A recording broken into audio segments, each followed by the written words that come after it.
Magandang araw po. May bago na naman tayong tanggap. Sony 65 inches ito. Ganyan na nangyayari siya. Nag-image retention na iiwan yung imahe ng picture. Gaya niya sa nakikita nyo sa screen. Ganyan po ang problema.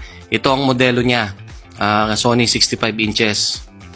At ngayon naman, i-check natin ang LCD. At napag-alaman natin na left and right channel lang LCD ang may problema.